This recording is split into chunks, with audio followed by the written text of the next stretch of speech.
Terrifier 3 hits theaters this weekend, and I've got a review of all three movies so far right now.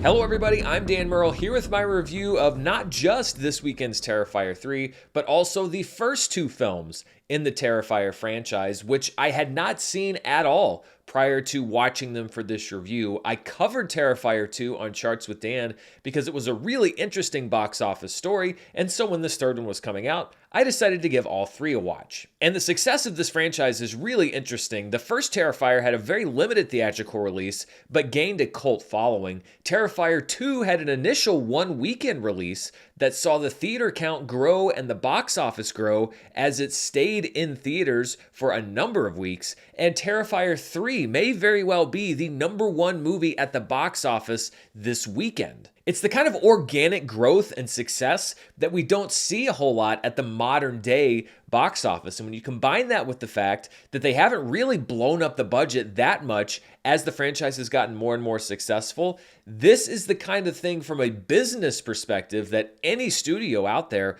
would kill to have. Looking at the three Terrifier films overall, there are two areas where I have to give the franchise an A+.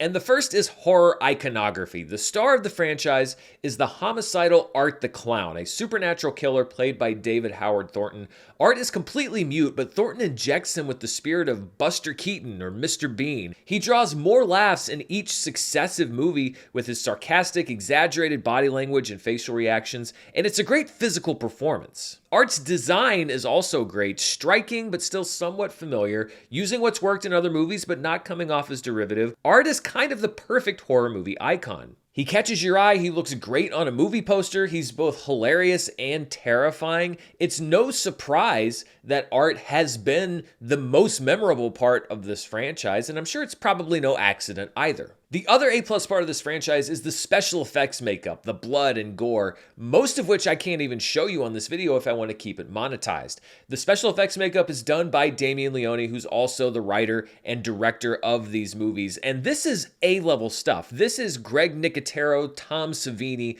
level work. What makes it even more impressive is that it has been consistently great from the beginning, even when the movie had a budget that was next to nothing. You can argue about whether the violence and the blood and the gore is too over the top or whether it goes too far, and we may address that in this very review, but I don't think that you can argue with the quality of the work. And Damien Leone, even if he wasn't the writer and director of these movies, I think would be a known name in the horror circles based off of his work on the makeup alone. All right, so let's get down to the movies themselves, and we'll start with Terrifier, which debuted on the festival circuit in 2016 and had a limited release in 2018. Terrifier was reportedly made for a budget of around $35,000 and finds Art the Clown stalking two young girls in an abandoned building on Halloween night. The movie's low budget is most evident in its limited scope. It mostly takes place in one location, but I think what gained it such a cult following was the high degree of the makeup and blood effects work. I think that's what really caught people's eye at the beginning, because let me tell you, it was not the story or the acting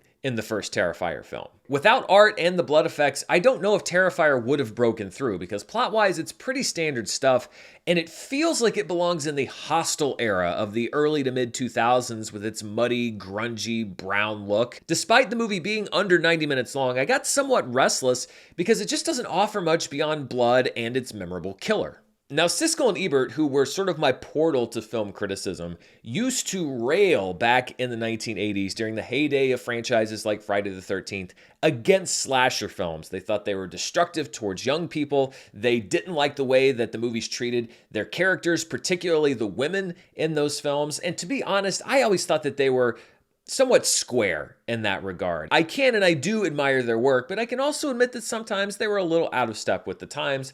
However, I can say that there were a couple of moments in Terrifier that kind of raised my concerns in that area as well, because it's tough to have a movie where you saw a woman in half, genitals first, while she's naked and covered in blood, screaming for mercy, without maybe bringing up the idea of how are horror movies treating their female characters? I didn't go to the degree of Siskel and Ebert. I'm not going to say that the first Terrifier is harmful or trash or garbage or shouldn't be watched, but I have to admit I did kind of raise my eyebrows a little bit. And that scene in particular was my major issue with the first Terrifier in that regard. I could kind of hear the ghosts of Siskel and Ebert raising their fists in protest. However, if Siskel and Ebert had said something in protest regarding the first Terrifier film, they would have set the theater on fire regarding Terrifier II and Terrifier III. Terrifier II picks up basically where Terrifier leaves off with a new heroine, Sienna Shaw, played by Lauren Lavera, who's also the lead of Terrifier 3. And Terrifier 2 is generally what works for a sequel, as it's both bigger and better than the original. Bigger in that the budget went up to about $250,000, and better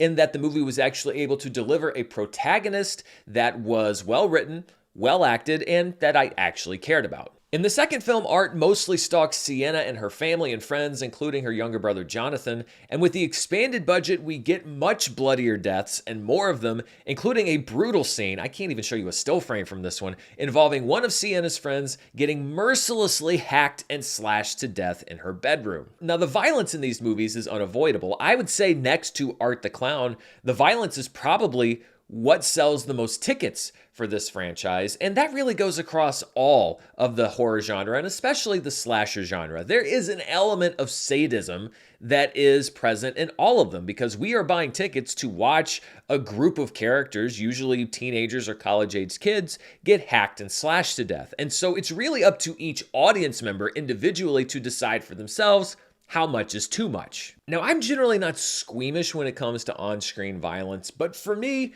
Terrifier 2 was a bit too much. There were things that you would expect, and the fact that it goes over the top, the excess, is part of the appeal of the movie. And so things like an extended penile assault on a college boyfriend, or the very gruesome and extended decapitation of a Halloween store clerk, that's sort of within the expectation range for me, because that's really where this movie operates. That's where it's found its audience. The thing about horror films, and especially slasher movies, is that it evokes in a lot of people, or most people I'd say, a very specific response. It's using a twisted sense of humor to get this revulsion out of you. There's a certain amount of body horror in that, oh, you're thinking about what if that happened to me?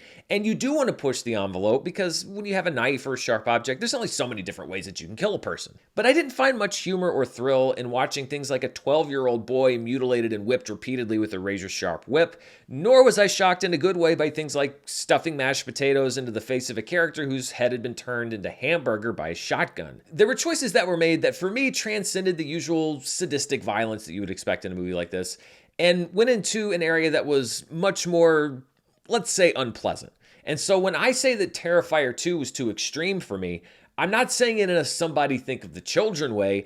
I'm saying it as a matter of personal taste. Even with violence on screen, I still have to be enjoying it to some amount or being entertained in some way. I mean, Friday the 13th was horrifically violent, but it was still done in a way that didn't cross that line. It came close, but didn't really cross that line.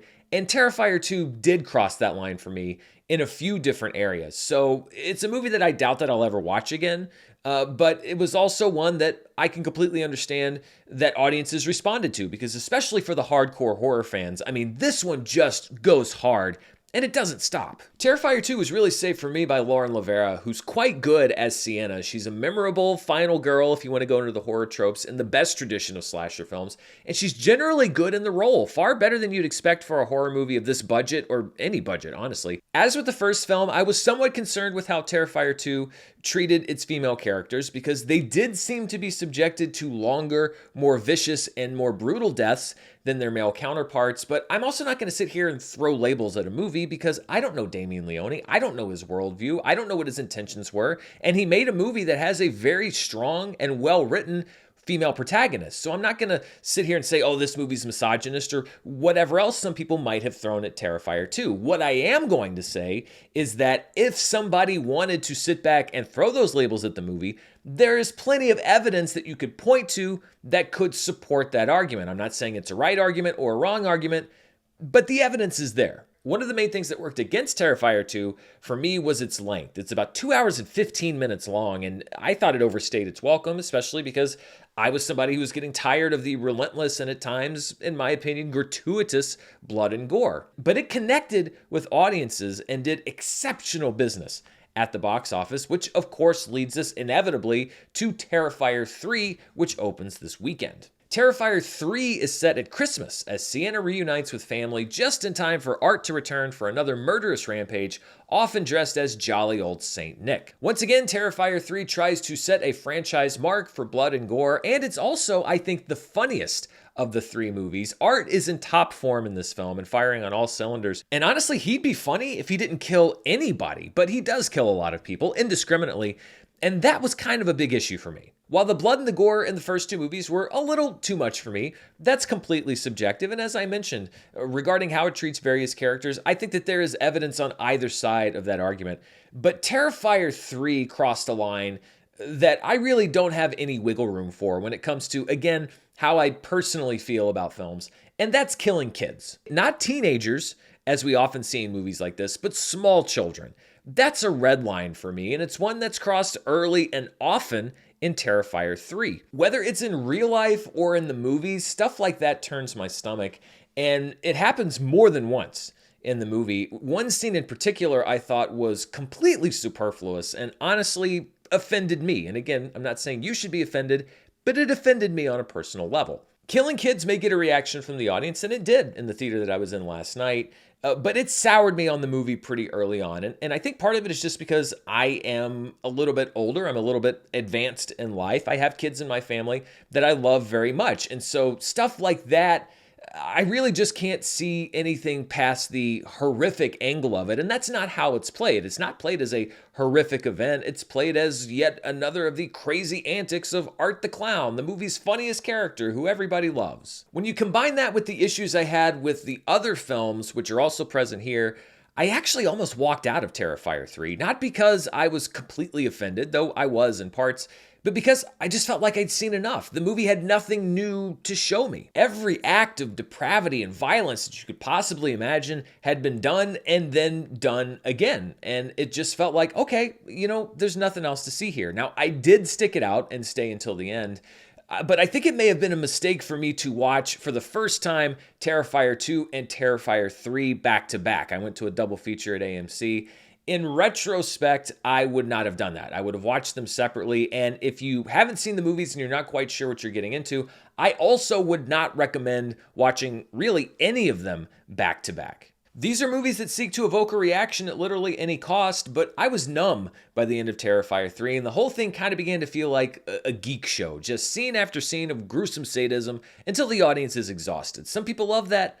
I didn't so much. By the time I got to the end of Terrifier 3, I'd come to the conclusion that these movies just aren't for me. I doubt that I'm going to watch any of them ever again. I'll probably skip Terrifier 4 when it comes out, because at best it's going to stay at the level where it currently is, and at worst it's going to continue to escalate things, which is something that I already just didn't particularly enjoy. But I'm not saying that these movies are trash or anything like that. Damien Leone has my respect for his work as a practical makeup effects artist and for his ability to bring in movies like this at a low budget point. Lauren Levera has my respect for crafting a horror protagonist who I think is going to endure over the years and who I think is a good example of what you would want from a lead character in one of these franchises. But the films themselves, and particularly Terrifier 3, did lose my respect a few times. And, I don't think there's anything wrong with looking at a franchise like this and just saying like, okay, this just isn't my taste. Horror is one of the most subjective genres out there. You will never find probably two horror fans